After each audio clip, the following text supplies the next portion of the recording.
In February of 1778, at the darkest hour of the Valley Forge experience, General Washington received the badly needed services of a stout little man from Europe by the name of Baron von Steuben. Benjamin Franklin, the American ambassador to France, had sent a personal letter of introduction to Washington in advance of his arrival. Captain von Steuben, a former member of the Prussian Army General Staff, had helped train the highly disciplined Prussian army. He brought with him a set of special skills the Americans desperately needed. Here, once again, was the right man for the moment. Von Steuben had strong feelings for the American cause and had come to Washington's aid.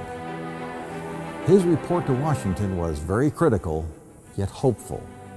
He saw a badly disorganized travesty of an army.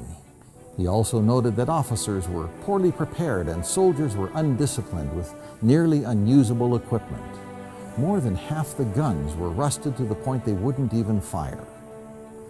The men not only lacked proper uniforms, but many didn't even have shoes or coats.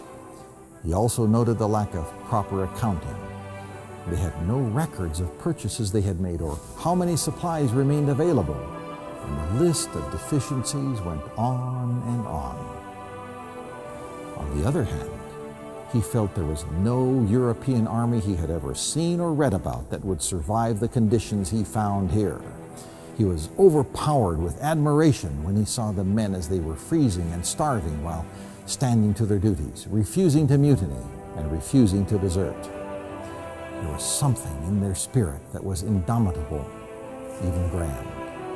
He felt if they could harness that spirit and couple it with proper military discipline, the American army would become a mighty force. Of Washington, he was struck by the fact that the American commander-in-chief openly recognized that his authority was subordinate to a civilian Congress elected by the people. He knew of no other country so structured. Even though men were daily perishing for lack of proper food and clothing, still Washington waited on Congress, who eventually gave him authority to forage the countryside looking for needed supplies. Baron von Steuben was given authority to begin implementing many of his recommendations. The men loved the feisty little Prussian general, and because they respected him, they were willing to follow him. The army that marched out of Valley Forge that spring was quite different from the one that walked in the previous winter. They believed in themselves and had greater confidence in their leaders. Washington had an army that could march and maneuver in spite of the Congress.